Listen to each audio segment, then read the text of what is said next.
बिस्मिल्लाहिर्रहमानिर्रहीम। अस्सलामुअलैकुम dear viewers. ख्वाबों की ताबीर के आपके फेवरेट चैनल ड्रीम इन्फो से मैं हूं प्रोफेसर शब्बीर अहमद। हमारा आज का टॉपिक है ख्वाब में आलू बुखारा देखना।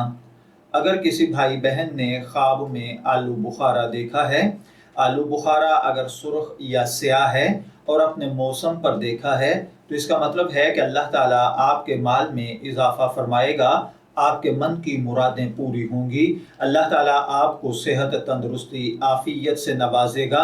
और अगर आपकी ज़िंदगी में कोई काम उलझ गया है, उसमें कोई रुकावटें पैदा हो रही हैं, तो अल्लाह ताला अपनी कुदरत के साथ अपना रहम और फजल फरमाते हुए आपकी ज़िंदगी की उन रुकावटों को ख़त्म फरमा देगा।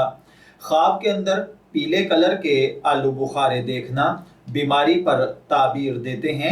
यानी अगर किसी ने जर्द रंग के आलू बुखारे देखे हैं, तो इसका मतलब है कि खुदा ना खास्ता ख्वाब देखने वाला बीमार होगा।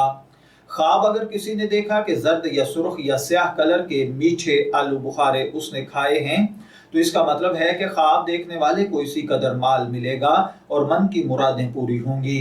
अगर किसी ने आपको दिए हैं, तो इसका मतलब है कि वो आपकी मदद करेगा माल कमाने में, हक सच पाने में। ख्वाब में जर्द किस्म के बेमौसमे आलू बुखारे देखना गम, दुख, तकलीफ, मुसीबत, परेशानी है। ख्वाब में खट्टे, गंदे, तुर्श जायके के आलू बुखारे खाना दुश्मन का आप पर फतह पाना है, या आपका किसी परेशानी, गम, दुख, तकलीफ और मुसीबत में मुबतला होना है। मैं दुआ गो हूँ कि अल्लाह ताला आपके ख्वाब को आपके लिए नेक ताबीर बनाए। ख्वाब नाम ड्रीम इन्फो से शब्बीर अहमद को इजाज़त दीजिए। फिर हाजिर होंगे किसी नए ख्वाब की ताबीर के साथ। तब तक के लिए अल्लाह हाफिज़।